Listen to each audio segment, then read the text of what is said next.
ನಮ್ಮ government of India ಒಂದು ಹೊಸ ಸಬ್ಸಿಡಿ ಸ್ಕೀಮ್ ನ ಅನೌನ್ಸ್ ಮಾಡಿದ್ದಾರೆ. ಫುಡ್ ಪ್ರೊಸೆಸಿಂಗ್ ಇಂಡಸ್ಟ್ರಿನ ಬೂಸ್ಟ್ ಮಾಡೋಕೆ, ಫುಡ್ ಪ್ರೊಸೆಸಿಂಗ್ ಅಥವಾ ಫುಡ್ ಪ್ರಿಸರ್ವೇಷನ್ ಕೆಪಾಸಿಟೀಸ್ ನ ಹೊಸದಾಗಿ ಕನ್ಸ್ಟ್ರಕ್ಟ್ ಮಾಡೋಕೆ ಅಥವಾ ಎಕ್ಸ್ಪ್ಯಾಂಡ್ ಮಾಡೋಕೆ ಮಾಡಿರುವಂತಹ ಒಂದು ಸ್ಕೀಮ್ ಇದು, ಒಂದು ಯೂನಿಟ್ ಸ್ಕೀಮ್. ಈ ಸ್ಕೀಮ್ ನ ಮುಖ್ಯ ಉದ್ದೇಶ ಫುಡ್ ಪ್ರೊಸೆಸಿಂಗ್ ಲೆವೆಲ್ಸ್ ನ ಇನ್ಕ್ರೀಸ್ ಮಾಡೋಕೆ, ವ್ಯಾಲ್ಯೂ ಅಡಿಷನ್ ಹೆಚ್ಚಿಸೋಕೆ ಮತ್ತೆ ಫುಡ್ ವೇಸ್ಟೇಜ್ ನ ಕಡಿಮೆ ಮಾಡೋಕೆ. ಈ ಸ್ಕೀಮ್ ನ ಹೊಸ ಫುಡ್ ಪ್ರೊಸೆಸಿಂಗ್ ಯೂನಿಟ್ಸ್ ನ ಕನ್ಸ್ಟ್ರಕ್ಟ್ ಮಾಡೋಕೆ ಅಥವಾ ಇರೋ ಯೂನಿಟ್ಸ್ ನ ರಿನೋವೇಷನ್ ಅಥವಾ ಎಕ್ಸ್ಪೆನ್ಷನ್ ಗೋಸ್ಕರ ಉಪಯೋಗಿಸಬಹುದು. ಈ ಸ್ಕೀಮ್ ತುಂಬಾ ದಿನ ಇರೋದಿಲ್ಲ, ಯಾವಾಗಿನವರೆಗೂ ಇರುತ್ತೆ, ಏನ್ ಕಂಡೀಷನ್ಸ್ ಇದೆ ಅಂತ ಕೊನೆವರೆಗೂ ನೋಡಿ ಗೊತ್ತಾಗುತ್ತೆ. ಈ ಸ್ಕೀಮ್ಗೆ ಯಾರೆಲ್ಲ ಅಪ್ಲೈ ಮಾಡಬಹುದು?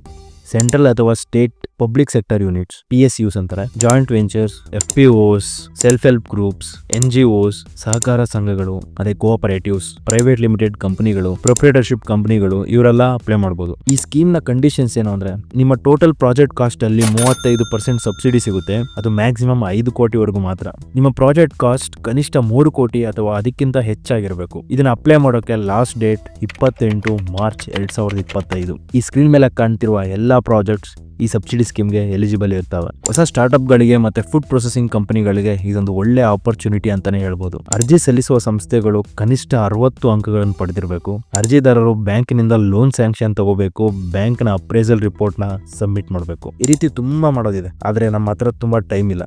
ಅಪ್ಲೈ ಮಾಡಬೇಕು ಅನ್ಕೊಂಡಿದ್ರೆ ನೀವು SME ಅಡ್ವೈಸರ್ಸ್ ನ ಕಾಂಟ್ಯಾಕ್ಟ್ ಮಾಡಿ. ಅವರ ಮೇಲ್ ID ಮತ್ತೆ ವೆಬ್ಸೈಟ್ ಲಿಂಕ್ ನ ನಾನು ಡಿಸ್ಕ್ರಿಪ್ಷನ್ ಅಲ್ಲಿ ಕೊಟ್ಟಿರ್ತೀನಿ. ಈ ಸ್ಕೀಮ್ಗೆ ಬೇಕಾಗಿರುವ ಎಲ್ಲಾ ವಿಷಯದಲ್ಲೂ ಅವ್ರು ನಿಮ್ಗೆ ಹೆಲ್ಪ್ ಮಾಡ್ತಾರೆ.